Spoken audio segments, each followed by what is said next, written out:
हाय नमस्कार सब भाई लोग कैसे बारे हो। हम आशा और पूरा विश्वास करत बानी कि सभी लोग अच्छा से होई और मस्त तंदुरुस्त होई। हर रोज की तरह आज भी आप सबके लिए बहुत ही अच्छा, बहुत ही प्यारा, बहुत ही सुंदर गाना गावे जाता नहीं। हमरा आशा और पूरा विश्वास बा कि गाना आप सबके जरूर पसंद आई। अगर आप सब हमारे चैनल पर नया है तो प्लीज हमारे चैनल को सब्सक्राइब कर दीजा, वीडियो को लाइक करे जा, वीडियो को शेयर करे जा और कमेंट करे जा। तो आप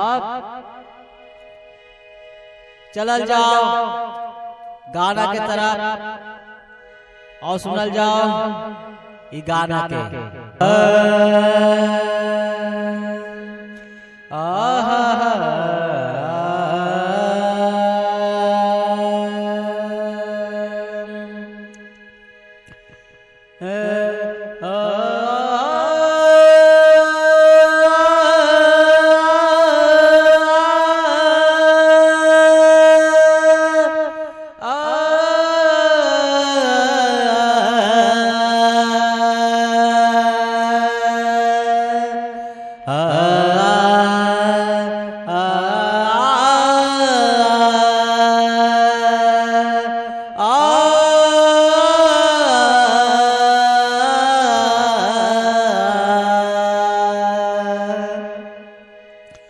हर रोज की तरह आज भी जो आलाप लिहल गया बा बहुत ही प्यारा आलाप है।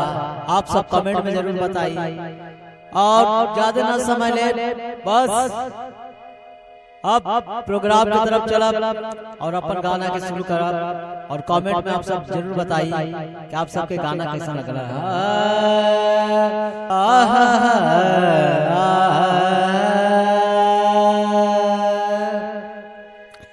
बड़ा प्यारा शब्द है, बड़ा प्यारा बोला गाना के। सास ससुर सखी बाटे हो घरवा, सास ससुर सखी बाटे हो घरवा, काहे लजिद करता भरवा। सास ससुर सखी बाटे हो घरवा, काहे लजिद करता भरवा।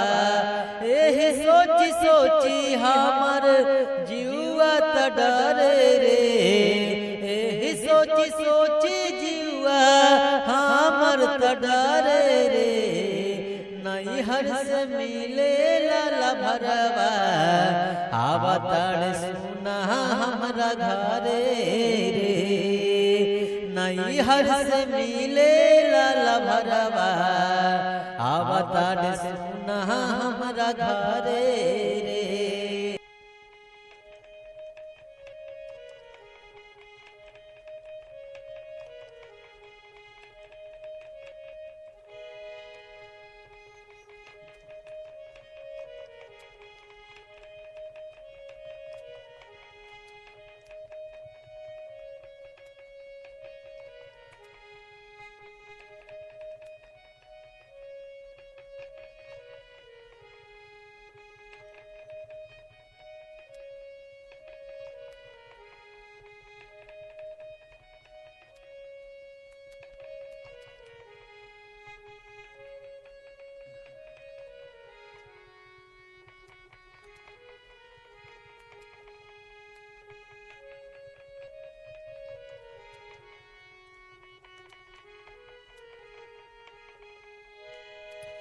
तो बहुत ही प्यारा बोलता मुखड़ा, नैहर से मिलल भरवा तारे हमरा घरे रे।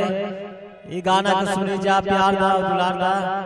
अब मुखड़ा का कहता बा प्यारा बोल बा ई गाना के। आप कहता का जो प्यार करेले उ दर्द जाने लेकिन प्यार के दर्द का होला है भैया। कहता का रुक जाई आज भर चल अइहा कल हो, सास ससुर सखी सब चल जाई काल हो।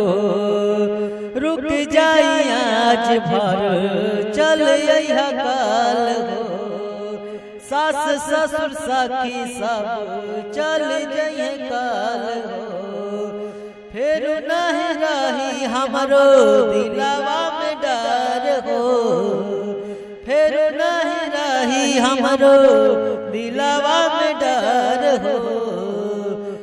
मिले खातिर चली कल सोना सोना मोर लभार हो।